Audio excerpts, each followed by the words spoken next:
नमस्कार विद्यार्थियों, आज हम भारतीय राजनीतिक विचारकों के बारे में अध्ययन करेंगे।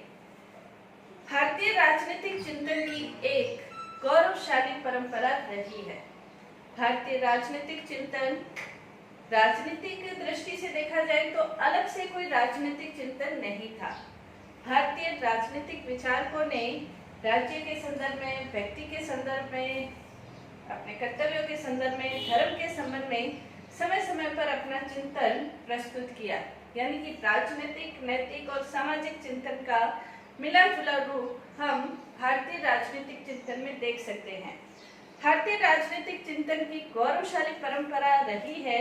यानी कि जब दुनिया के अंतर्गत चिंतन का अर्थ भी लोग नहीं जानते थे, तब भारतीयों ने वेदों की रचना कर दी थी।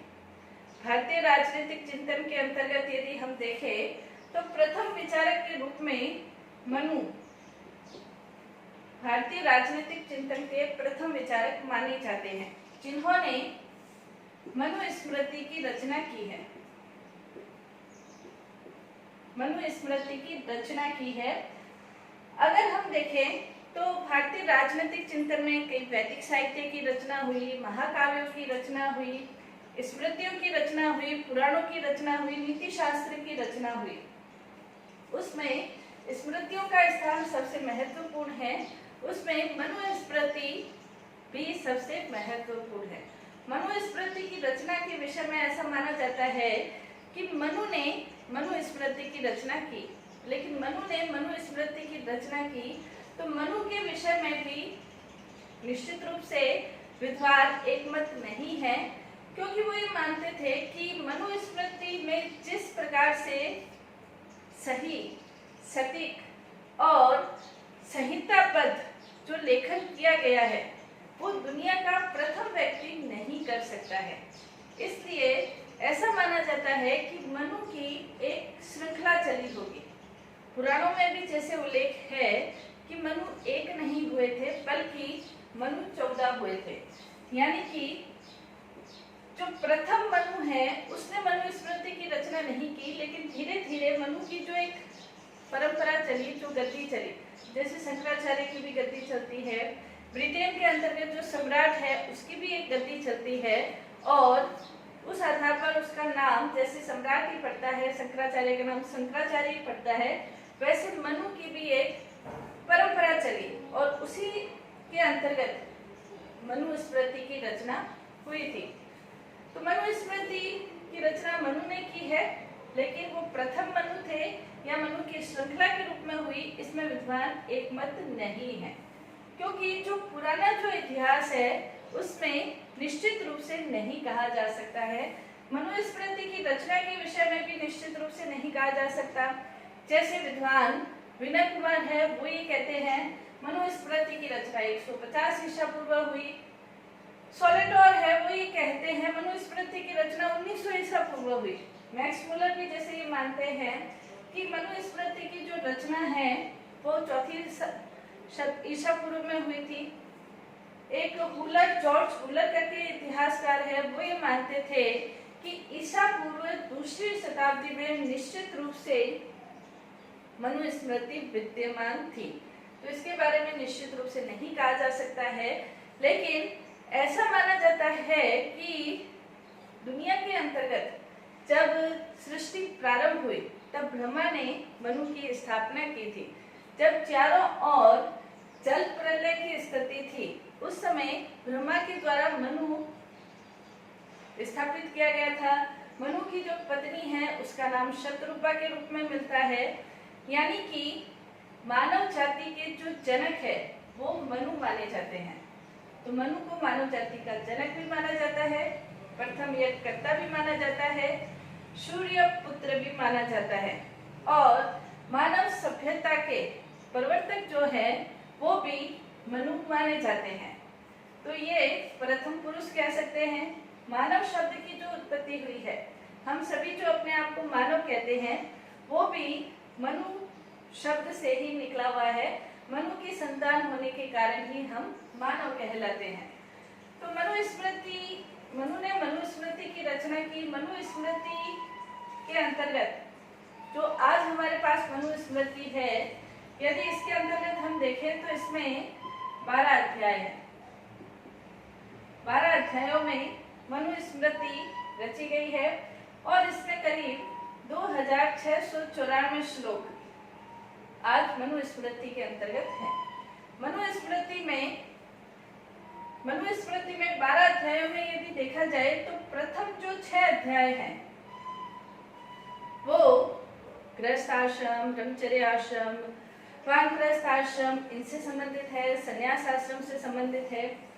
7 से जो 10 तक के भाग हैं वो राज्य की उत्पत्ति, राज्य के धर्म, मंत्री परिषद, अपराध, कर व्यवस्था, न्याय व्यवस्था, कर निर्धारण, दंड व्यवस्था, सजा इनसे संबंधित है। और 11वां और 12वां जो अध्याय है, 11वां जो अध्याय है वो संबंधित है कि आपने जो कर्म किए हैं उसका आपको क्या फल मिलेगा, उसका क्या प्रायश्चित करना पड़ेगा, उससे संबंधित है। 12वां जो है मोक्ष, आत्मज्ञान इससे संबंधित है। तो ये सामाजिक, नैतिक, राजनीतिक और आर्थिक रूप से लिखा हुआ ग्रंथ मनुस्मृति को हम कह सकते हैं। मनुस्मृति कोई राजनीतिक रूप से अलग से लिखा हुआ ग्रंथ हो ऐसा नहीं है, बल्कि सभी का मिला जुला रूप। जो मनु थे वो प्रथम विधि संहिताकार भी माने जाते हैं।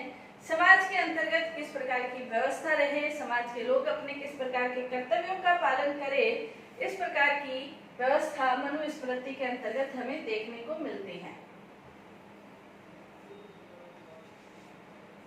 मनुस्मृति के अंतर्गत जो प्रथम राजनीतिक विचारक के अंतर्गत यदि हम देखें तो मनुस्मृति में प्रथम जो इसका विचार मिलता है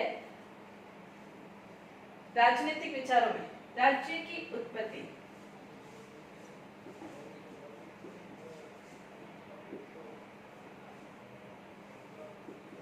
राज्य की उत्पत्ति के विषय में मनु ने क्या कहा है या मनुस्मृति में क्या विचार है, वो आज हम इसका अध्ययन करेंगे।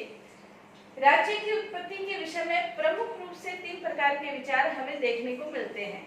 प्रथम जो विचार है राज्य की उत्पत्ति के विषय में, प्रथम विचार ये है कि राज्य की उत्पत्ति दैवी सिद्धांत के आधार पर हुई। दूसरा, राज्य की उत्पत्ति का जो सिद्धांत है समझौतावादी सिद्धांत, जिसके आधार पर राज्य की उत्पत्ति समझौतावादी सिद्धांत के आधार पर हुई। तीसरा जो आधार है वो ये है कि राज्य की उत्पत्ति विकासवादी सिद्धांत के आधार पर हुई। मनु ने राज्य की उत्पत्ति का कौन सा सिद्धांत बताया है, तो उसके अंतर्गत हम कह सकते हैं कि मनु ने राज्य की उत्पत्ति का दैवीय सिद्धांत,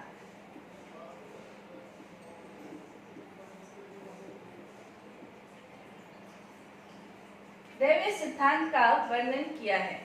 मनुस्मृति के अंतर्गत स्पष्ट रूप से ये लिखा गया है कि जब प्राचीन काल के में चारों ओर राजा नहीं था, राज्य नहीं था, उस समय भयावह स्थिति उत्पन्न थी और उस भयावह स्थिति से छुटकारा दिलाने के लिए ईश्वर ने राजा की उत्पत्ति की थी।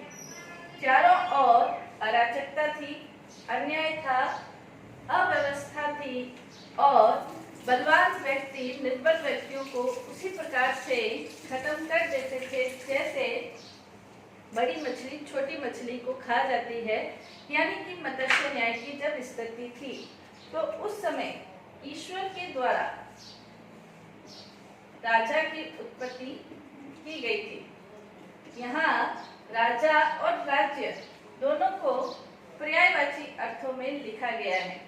तो ईश्वर ने जब राजा की उत्पत्ति की तो उस समय जो राजा की उत्पत्ति हुई वो 8 देवताओं के अंशों से मिलाकर राजा की उत्पत्ति की गई थी। 8 देवताएं जैसे सूर्य, चंद्र, अग्नि, वरुण, यम, कुबेर, इंद्र और वायु, इन 8 देवताओं के अंशों को मिलाकर राजा की उत्पत्ति की गई है। तो जो राजा की उत्पत्ति की गई है, तो 8 देवताओं की जो सत्ता है, यम, कुबेर, इंद्र और वायु, इन 8 देवताओं के अंशों को मिलाकर राज्य की उत्पत्ति की गई है।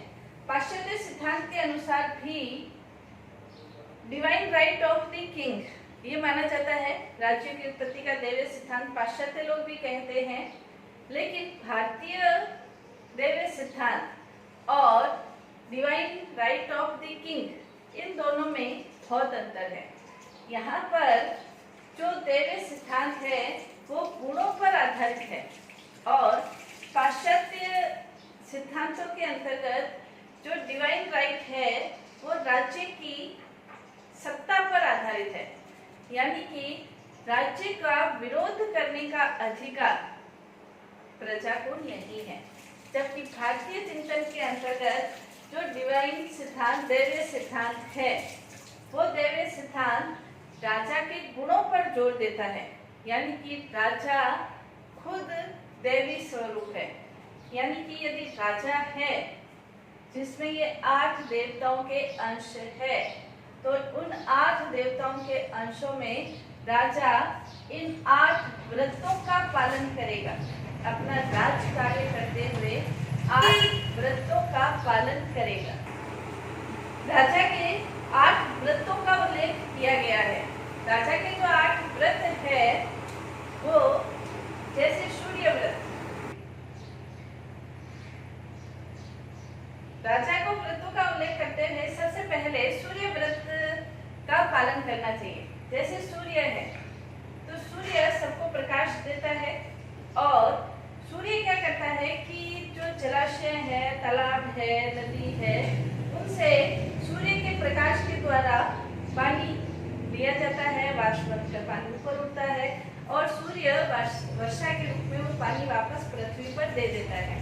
तो राजा का भी ये कर्तव्य है कि प्रजा से कुछ कर ले, और वो जो प्रजा का कर है, जैसे सूर्य बारिश करके सबका कल्याण करता है, सूर्य की वाष्प के द्वारा जो बारिश होती है उससे सबका कल्याण होता है, तो वैसे ही राजा कर तो ले, लेकिन वो कर प्रजा के कल्याण के लिए ले।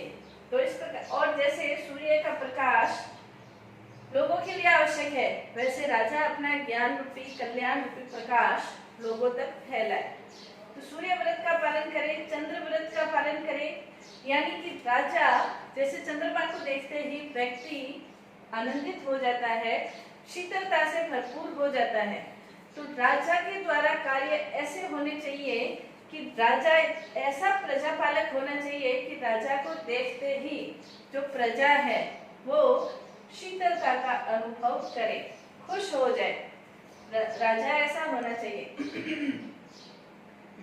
अग्नि जैसे, अग्नि के अंदर कोई चीज डालते हैं तो वो नष्ट हो जाती है, तो राजा के द्वारा भी अग्नि व्रत का पालन करते हुए राज्य के अंतर्गत विद्यमान जो भी दुष्ट है, डाकू है, लुटेरे हैं, असामाजिक तत्व हैं, उनको नष्ट कर दिया जाना चाहिए।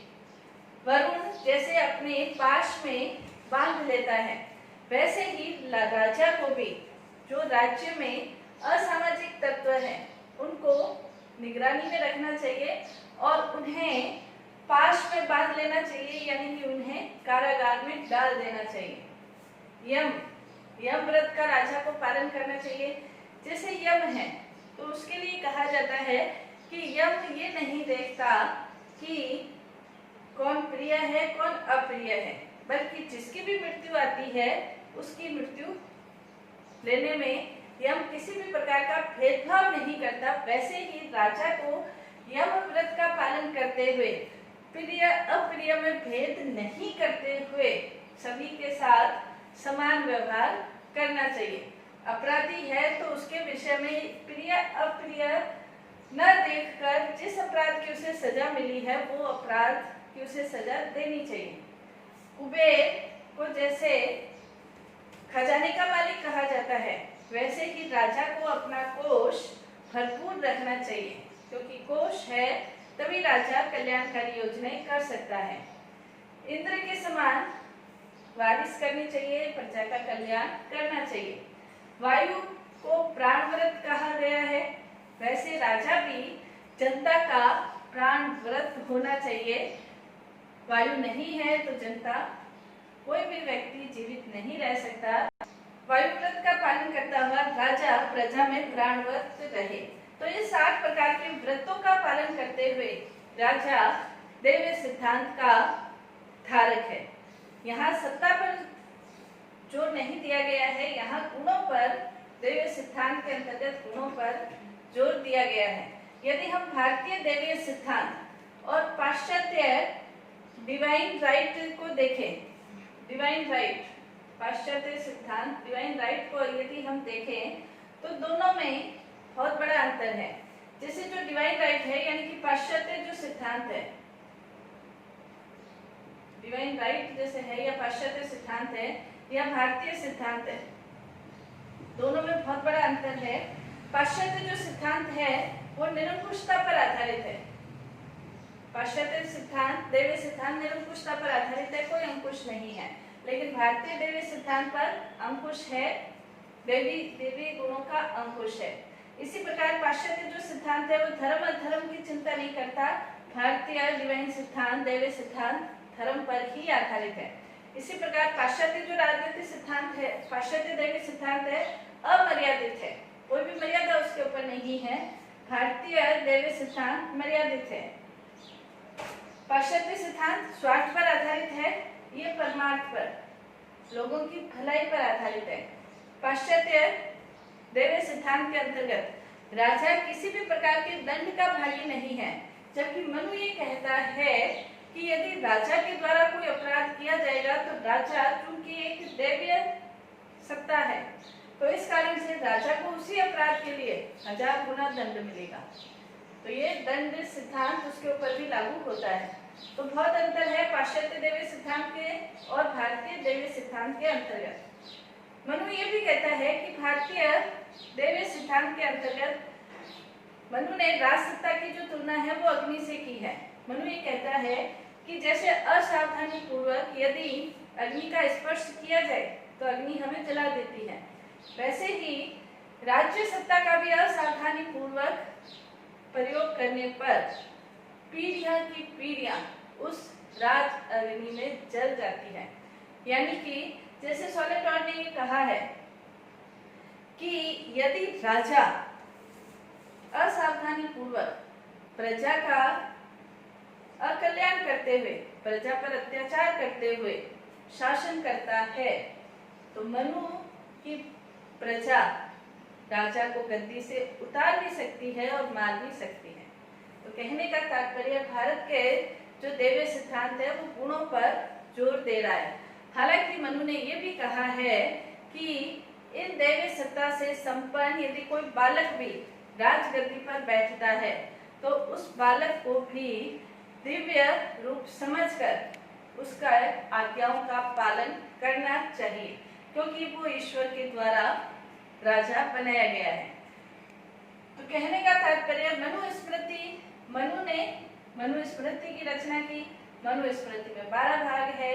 मनु स्मृति में 2694 श्लोक है और राज्य की उत्पत्ति में दैवीय सिद्धांत का वर्णन किया है। लेकिन दैवीय सिद्धांत का वर्णन करते हुए भी मनु ने सत्ता पर दैवीय सिद्धांत नहीं बनाया है, बल्कि राजा के गुणों पर दैवीय सिद्धांत की पराकाष्ठा की है या गुणों पर ज्यादा जोर दिया है। तो ये मनु की राज्य की उत्पत्ति का सिद्धांत था। कल हम मनु ने जो मनुस्मृति में सप्ताह सिद्धांत दिया है उसके बारे में हम अध्ययन करेंगे। धन्यवाद।